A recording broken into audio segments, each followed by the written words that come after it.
Bem-vindos, vamos firmes para mais essa aula de conteúdo valioso e indispensável para abordarmos algumas características e fatores que vêm exaltando aí o Bitcoin como o ouro digital, bem como alimentando a tese que o Bitcoin caminha rumo ao enquadramento de uma possível reserva de valor. Então, para a gente entender, primeiramente, a premissa do que seria uma reserva de valor. O que seria?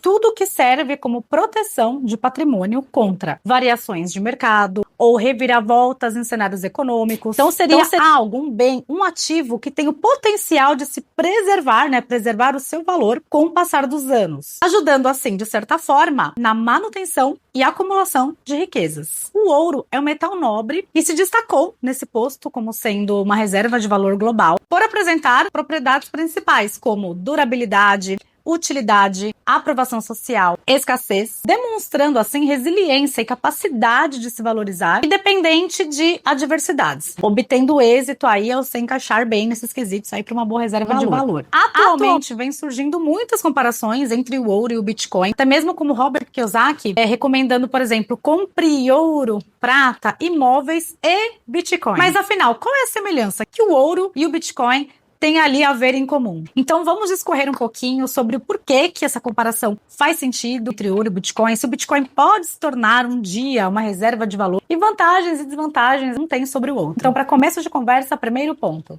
falsificação. Esse ativo, esse bem, deve ser difícil de falsificar. O ouro até dá para falsificar, mas é detectável, E o Bitcoin não se falsifica. Tem o sistema anti-gasto duplo que vimos aí em aulas anteriores, então ele provê essa segurança.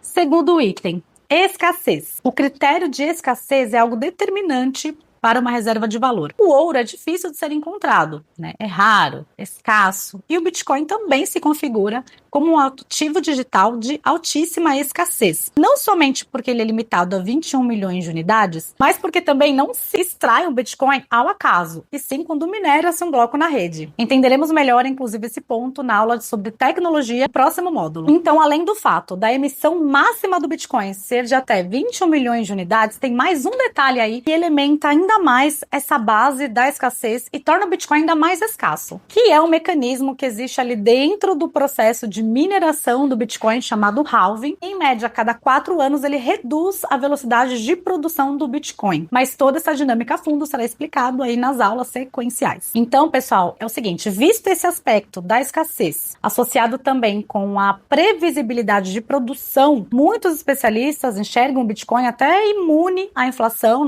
dado esse contexto, dado esses fatores que tendem a fazer com que um ativo se valorize no futuro, até pela lei da economia básica, Um ativo com demanda constante, oferta limitada, o preço sobe. Então, vamos para mais um critério não deteriorável, A questão da durabilidade.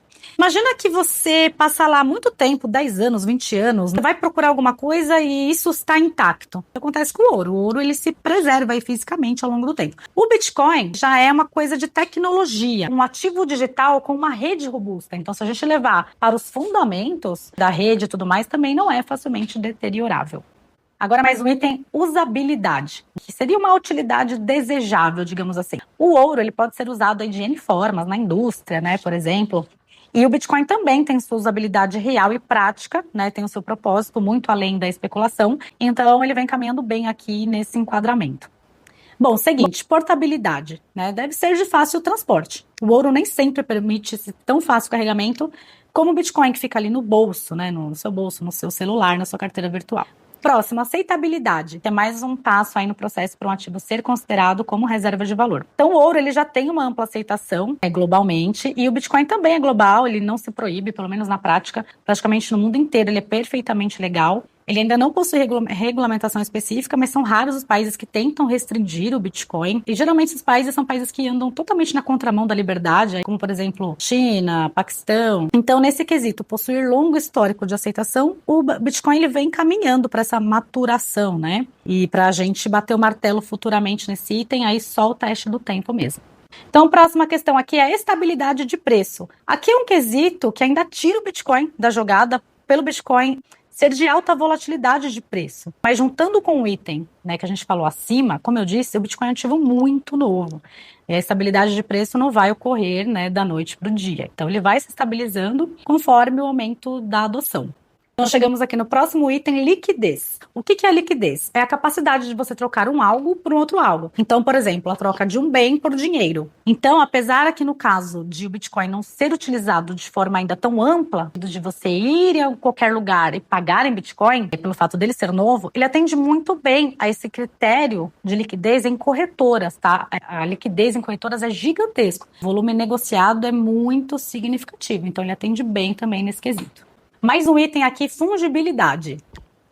Fungibilidade significa que unidades de algum bem possam ser trocadas entre si em equivalentes atributos, qualidade e quantidade. Então, o Bitcoin ele possui um único formato virtual, um procedimento padronizado via blockchain. Então, sendo assim, um Bitcoin ou uma fração dele nunca vai ser diferente de outro em termos aí de protocolo, favorecendo assim o seu enquadramento nesse quesito. Por hora, eu gostaria de adicionar um item nessa lista que faz do Bitcoin algo absolutamente relevante, totalmente diferente de tudo, que é a sua autenticidade. O Bitcoin tem algo muito valioso que nenhum outro ativo tem, que é ser resistente à censura. Ou seja, ele é inconfiscável e com isso ninguém consegue colocar a mão no seu dinheiro, ou mais especificamente na sua carteira digital, sendo uma espécie aí de refúgio. Já houveram épocas na história que o governo de países confiscou dinheiro da população, como no Brasil, na época do Collor. E também o ouro foi confiscado também já. Nos Estados Unidos, por exemplo, o governo confiscou o ouro para salvar a economia. Então a gente nunca sabe o que pode acontecer. Mas a criptomoeda do Bitcoin não. Ele realmente, de fato, é o único dinheiro que você tem total domínio, poder, autonomia para poder movimentar de forma sigilosa ou melhor dizendo, né, com uma boa dose aí de anonimato, porque quanto às carteiras aí de Bitcoin, o que acontece? Se alguém for checar na blockchain, né, as transações, as movimentações, as carteiras, elas aparecem por códigos, na sequência de códigos alfanuméricos, que é o endereço virtual, ou, tecnicamente falando, né, oficialmente, a chave pública. Sendo assim, não se expõem dados pessoais ou nome das pessoas envolvidas, né, entre as partes envolvidas numa operação. Então, ninguém sabe de quem é pertencente àquela carteira. Por isso que a gente fala que Bitcoin é pseudônimo. Então, a gente pode dizer que é um ativo que você pode movimentar a hora que você quiser, da forma que você quiser, sem dar satisfação para ninguém. Você, com sua chave privada, praticamente você é o seu cofre do seu próprio banco. Dúvidas, pessoal? Usem o livro como material complementar, porque criptomoedas é um assunto realmente muito complexo. E quanto mais detalhes, né, quanto mais informações na mão, aí melhor. Voltando aí para os critérios de praxe. Tem esse aqui por último, ser divisível. O Bitcoin, ele é matematicamente divisível e é aí que muitas pessoas confundem e acham que para você ter Bitcoin, você tem que comprar uma unidade inteira dele. Mas as pessoas, elas podem adquirir de forma fracionada. O Bitcoin ele vai até a oitava casa decimal. Então, e Satoshi é o nome que a gente dá aí para essas frações. Por exemplo, 0,0001 Bitcoin, você pode comprar 0,01 Bitcoin, 0,0004. E eis aqui o próprio Google, né, que sempre facilita a vida da gente. É onde você pode identificar aqui o valor da fração na cotação atual. Agora, para a prática, vou mostrar aqui, que é simples, muito fácil. Você consegue visualizar os valores on time, né, ou seja, aqui na cotação atual. Então, por exemplo, eu vou digitar, eu quero saber quanto que é uma fração de, vamos colocar 0,25 bitcoins. Aí aqui ao lado você já identifica, visualiza o valor em reais.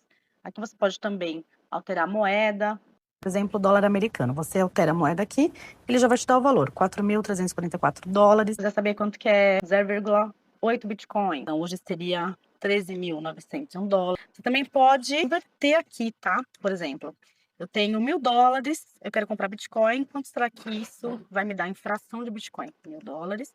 Ah, então beleza. Aqui eu sei que eu consigo comprar 0,058 Bitcoin.